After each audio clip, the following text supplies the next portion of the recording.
So you've been quite a digital nomad. Tell me a bit about your journey from agency owner to world traveler to digital trainer. Yeah, let's do it. So, when I first got started in the industry, which isn't even the internet marketing industry, but just in general with like trying to be a business owner, I didn't know what I was doing. I started doing like really rinky dink websites before even WordPress was out. It was a skill that I had. I could charge a couple $1,000s to build a website for somebody. That was enough to really quit my job in the first place, but I didn't really know anything else. And so I didn't know how to get beyond that first contract, making $1,000. So I had to figure out what else I could do.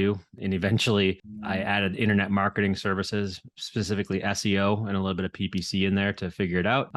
Yada, yada, yada. I went from like charging $1,000 for a website to being a partner in an Inc. 5000 5X firm. So we were on the Inc. 5000 5 times Nice. because we sort of rode that wave of Google's big thing and everybody needs to start spending money digitally instead of offline. So a lot of my conversations back then were convincing these big companies that that online was where they should be putting their budget and that it was the future. It was more measurable, that there's metrics that came along with it. It was more accountable. The costs were much lower then because it was a brand new type of industry. It wasn't mature yet. And with that level of tracking, you have just way more transparency. So I was able to get people leads on Google ads for like $20 when they had been spending $600 per call with the yellow pages, for Yeah. example. What year was this? 2005 till about 2009 was like my heyday of taking people who were used to spending a lot of money in print and getting them into digital. And then Yeah. eventually we got so flooded that I hired and built out a whole team of people to work on it with me. And I stopped doing as much hands-on stuff, you can say, and more of like the selling it and account management, more getting people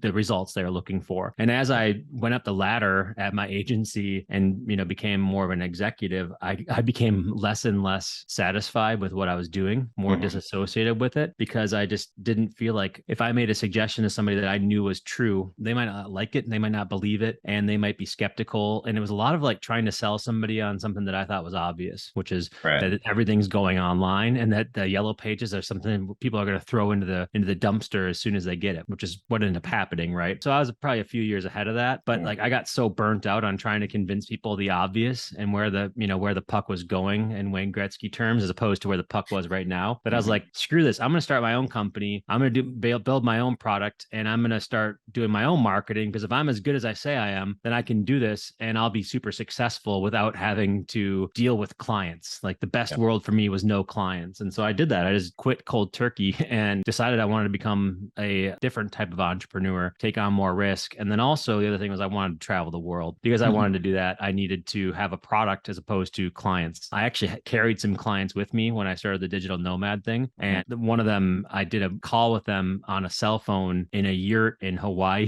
that was completely off the grid, but cell phone service. And it kept on breaking up. And then when I finally got to my email, he emailed me and said, this isn't working out. He basically voided the contract because I wasn't reliable. And I was like, well, if I'm going to be going to the South Pacific and Australia and all over the world, it's just not going to happen. And so my transition was more of dissatisfaction with client work. And then also because I wanted to travel and I didn't want to have to be on somebody else's timeline.